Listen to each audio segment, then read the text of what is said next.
کہ تمام تعریفیں اس ذات کے لیے ہے جو تمام عالمین کا، جو تمام مخلوق کا پالنے والا اور پرورش کرنے والا اور زندگی دینے والا اور موت دینے والا جو بادشاہ رب العالمین ہے، تمام تعریفیں اس کے لیے ہے۔ آج ہم دیکھ لیں ہمارے نوجوان، آج ہم دیکھ لیں ہمارے مسلمان، وہ اللہ کی تعریف اتنے نہیں کرتے ہیں جتنے وہ انسانوں کی تعریف کرتے ہیں۔ وہ اللہ کی غلامی میں اس طرح مبتلا نہیں ہوئے ہیں جتنے وہ انسانوں کے شخص پرستی اور غلامی میں مبتلا ہو گئے ہیں۔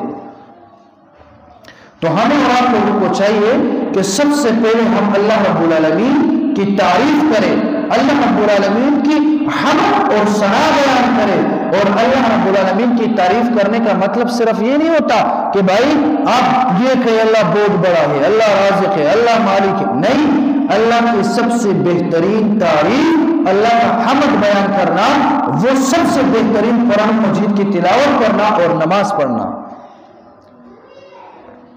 اس لیے علماء کرام، اولیاء کرام فرماتے ہیں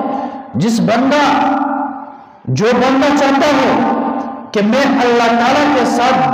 باتیں کروں،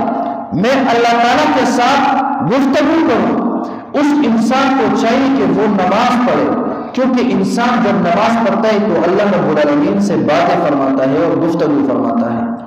اور جو انسان یہ چاہتا ہے کہ اللہ رب العالمین میرے ساتھ ہم کلام ہو جائے، اللہ رب العالمین میرے ساتھ باتیں کرے، اللہ رب العالمین کی میں ان سے اللہ رب العالمین کی بات کو سننا چاہتا ہوں، تو اس انسان کے لیے ضروری ہے، اس کے لیے یہ بے حد مفید ہے کہ یہ انسان قرآن مجید کی تلاوت کرے۔ اس کا یہ معنی ہے کہ اللہ رب العالمین آپ سے ہم کلام ہے۔